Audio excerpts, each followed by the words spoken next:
পূর্বাচল নতুন শহর প্রকল্পে প্লট বরাদ্দে জালিয়াতির অভিযোগে ক্ষমতাচ্যুত সাবেক প্রধানমন্ত্রী শেখ হাসিনা, তার বোন শেখ রেহানা এবং রেহানার কন্যা ব্রিটিশ পার্লামেন্টের সদস্য টিউলিপ রিজওয়ানা সিদ্দিকের বিরুদ্ধে রায় ঘোষণা করেন আদালত। এই প্রথম বাংলাদেশের আদালতে ব্রিটিশ কোনো এমপির রায় ঘোষিত হলো। ঢাকার বিশেষ জজ আদালত 4-এর বিচারক রবিউল আলম এই রায় ঘোষণা করেন, যেখানে 3 জনেরই কারাদণ্ড দেওয়া হয়েছে। রাজধানীর পূর্বাচল নতুন শহর প্রকল্পে রাজুকের প্লট বরাদ্দে ক্ষমতার অপব্যবহার এবং জালিয়াতির অভিযোগে এ মামলা দায়ের করে রাজধানী উন্নয়ন কর্তৃপক্ষ রাজুক। এই মামলায় প্লট গ্রহীতা হিসেবে প্রধান আসামি করা হয়েছিল শেখ রেহানাকে, 2 নম্বর আসামি টিউলিপ সিদ্দিক এবং 3 নম্বর আসামি ছিলেন শেখ হাসিনা। সব মিলে মোট 17 জন আসামি ছিলেন এই মামলায়। ফ্রেশ রাইস ব্র্যান অয়েল, সুস্থ হার্টে সুন্দর আগামী।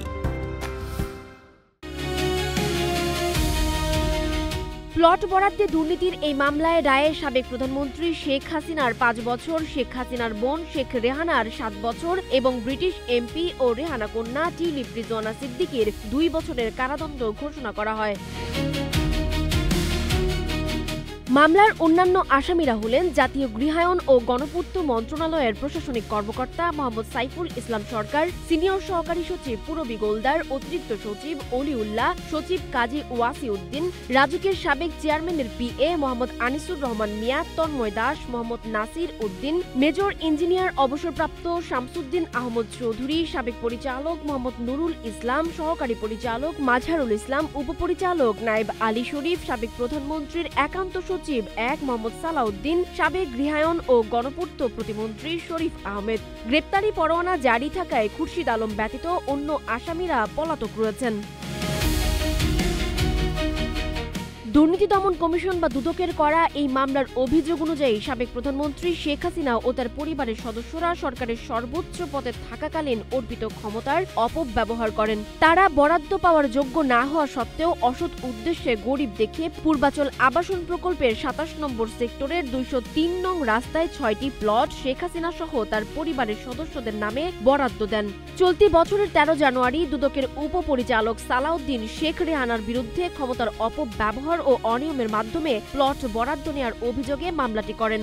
তদন্ত শেষে 10 মার্চ 17 জনের বিরুদ্ধে অভিযোগপত্র দাখিল করা হয় এবং 31 জুলাই অভিযোগ গঠনের মাধ্যমে বিচার শুরু হয়। বিচার চলাকালে 32 জন আদালতে সাক্ষ্য দেন।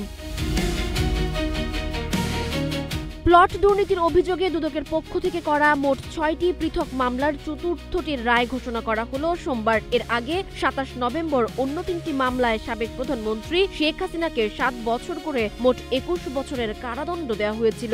একই সঙ্গে একটি মামলায় তার ছেলে সজীব ওয়াজেদ জয় এবং মেয়ে সাইমা ওয়াজেদ পুতুলেরও 5 বছরের কারাদণ্ড দেন আদালত। এই রায়ের ঘোষণার মাধ্যমে দেশের ইতিহাসে এই প্রথম কোনো ব্রিটিশ পার্লামেন্টের সদস্যকে বাংলাদেশের আদালত কোনো ফৌজদারি মামলায় সাজার মুখোমুখি করলেন। সানজিদা আফরিন, সোনিয়া, নাগরিক, প্রতিদিন।